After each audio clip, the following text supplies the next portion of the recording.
Si vous n'avez pas encore choisi de cadeau pour les fêtes de fin d'année, TV Sèvres-et-Maine vous emmène dans un endroit où l'on trouve des jouets pour adultes extraordinaires. Faisons une visite chez Didier Albert et ses merveilleux joujoux, rien que pour vos yeux. Alors mon métier consiste dans la restauration de véhicules de collection, c'est-à-dire que nous partons de bases que les clients nous amènent et nous travaillons à la carte, c'est-à-dire qu'on remet le véhicule en état, soit en état d'origine si le client le demande, ou on fait des préparations à la carte pour la compétition.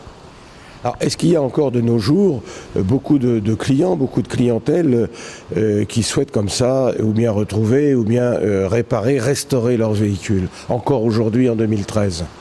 Oui, tout à fait, parce que la clientèle de personnes qui restaurent ce genre de voitures, c'est un petit peu le train électrique de leur enfance. Ils achètent les voitures dont ils ont rêvé à 18 ans, ils n'avaient pas forcément les moyens de le faire, ni le temps. Et puis la vie faisant qu'ils sont un petit peu plus à l'aise financièrement, ils ont un petit peu plus le temps, ils réalisent leurs rêves de jeunesse.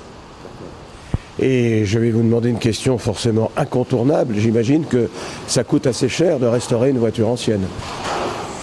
Ça coûte de l'argent, mais c'est un investissement que les gens retrouvent à la fois en investissement plaisir et en investissement financier, puisque quand ils vendent et quand ils revendent leur voiture, les travaux étant finis au bout de plusieurs années, ils retrouvent leur mise de départ, voire une petite plus-value éventuellement qui n'est pas imposée.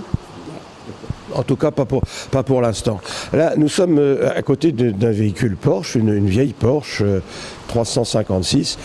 Elle est en mauvais état. Vous allez lui redonner une seconde jeunesse ?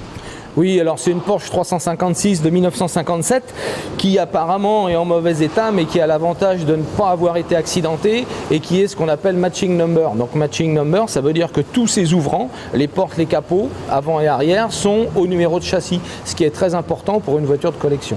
Une fois qu'elle sera bien réparée, bien préparée et bien restaurée, on peut avoir une idée du coût ? Un chantier comme ça va tourner aux alentours. La voiture finie, elle va être expertisée par un expert automobile spécialisé en voitures de collection. C'est une voiture qui va tourner aux alentours de 90 à 100 000 euros. Alors là, Didier, vous êtes en train de préparer un moteur, c'est un moteur Lotus. Oui, tout à fait. C'est quand même du travail parce qu'on s'aperçoit qu'il y a 2 arbres à cames, donc c'est un moteur double arbre. C'est assez important et c'est assez rare dans la mécanique. Tout à fait, c'est un moteur Lotus double arbre à cam en tête.